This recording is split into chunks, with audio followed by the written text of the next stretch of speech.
Welcome back, my dear friends, to day number 41. We're on page 237 in the Treasure for Life edition of the Ways of the Righteous of the Orchos Tzaddikim. Yazov ha'adam kol ha'avos v'yidbak be'avas haborei baruch hu. A person should let go of all of the other loves or obsessions or hobbies and stick to the Almighty. Ve'avas Hashem baruch hu. He tachlis kol hatchunois v'soif kol amalos b'madrigos kol anshe ha'avoda.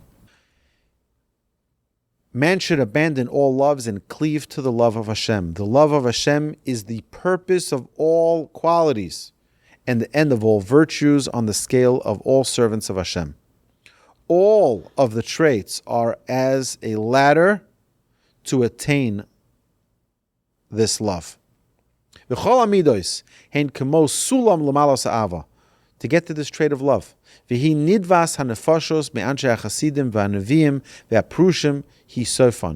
get to the bottom line of the levels of all of the great sages of yesteryear, you should just know it's the trait of love for Hashem. There's nothing higher. You want to know what all the great Kabbalists and all the great Tanaic sages and Amoraic sages, you know what they desired? Love of Hashem.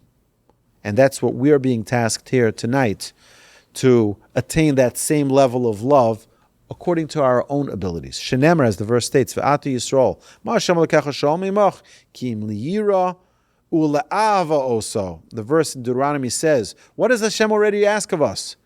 If not just to serve Hashem out of fear and love of Hashem.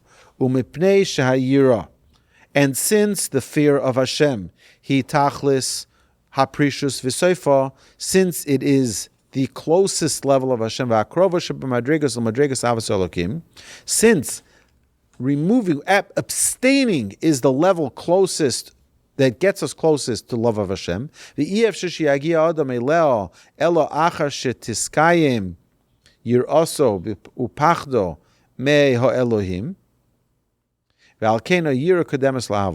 said, since it is impossible for a person to get to a point of love without having fear first, what does fear mean? Fear doesn't mean trepidation. Fear means putting things into the proper perspective. God is God and I'm not. I'm just His servant. God has a perfect understanding of the world. God has a perfect creation that He has created. And therefore, when I understand my place, now I can love Hashem. First, you have to fear Hashem properly, appropriately, and then you can get to the stage of love. And what is that love? He klois hanefesh unetoisa be'atzmo el habayir yisala. It is the yearning of the soul and its natural inclination towards the exalted Creator in order to cleave to His divine light.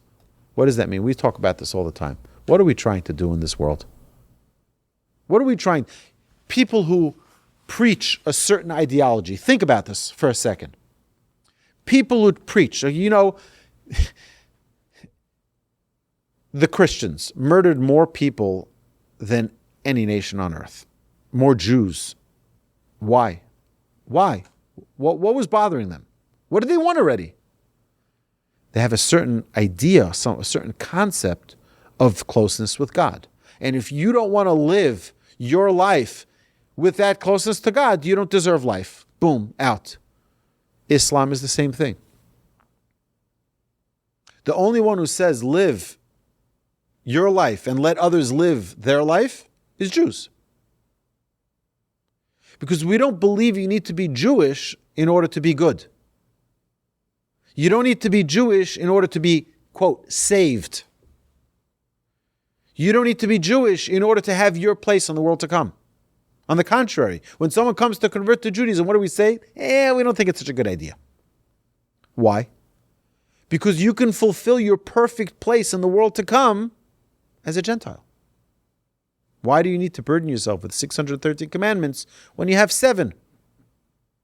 The 7 Noachide laws. But what does everybody want? Everybody wants a closeness with Hashem.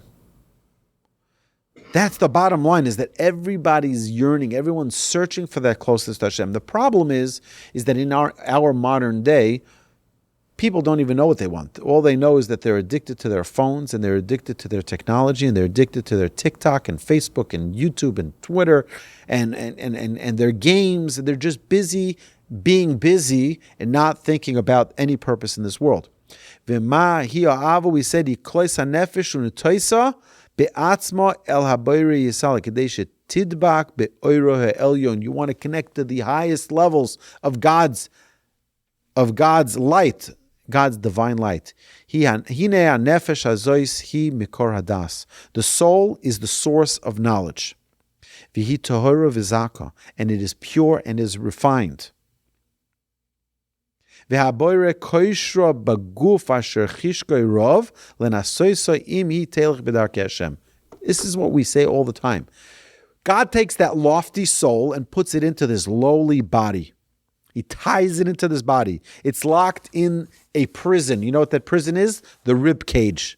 It's like a prison. He's stuck there. Oh, you can't get out. That's the soul. But what's God's intent? To test it. Here, I'm going to give you some challenges. I'm going to give you a challenge with your livelihood. I'm going to give you a challenge with your parents. I'm going to give you a challenge with your spouse. I'm going to give you a challenge with your business partner. I'm going to give you a challenge with your neighbor. Everybody's got challenges. Only dead people have no problems. Show me a human being who's alive on this earth that has no problems. They're dead already. Dead people have no problems. Living people have challenges.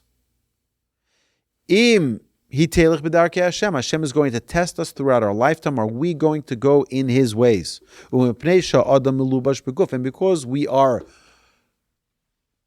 locked in a physical body, hanivra b'ruach bahamis, because that physical body is created with an animalistic form, an animalistic desire. En koach b'neshama hanivreis me'elokim lachshav achar bora ki me'oreves hi b'tavas haguf. So there's this perfect blend of physical and spiritual, and now that spiritual body, that spiritual force within us can't just do things. It needs to get its body, it needs to coerce the body to do the good for it.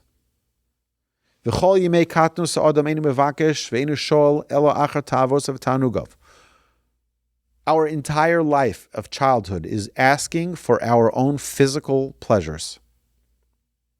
That's it we ask for. Think of a baby. A baby is the quintessential human. I mean physical human. Not perfect human. Physical. What does a baby do? It cries. I want to eat. I don't care that anyone's sleeping. I don't care that you're tired. I don't care that it doesn't make a difference. That baby is crying. Why? Why is that baby crying? I want to eat. Now give me food. That's the real essence of how the body is as a body. Kimirov tavas haguf la'achilu v'lashtir v'leidunei ha'olam hazeh, because the body desires to eat and to drink and all of the pleasures of this world. Shehu eino shav v'sheker. Shehu olam shav v'sheker.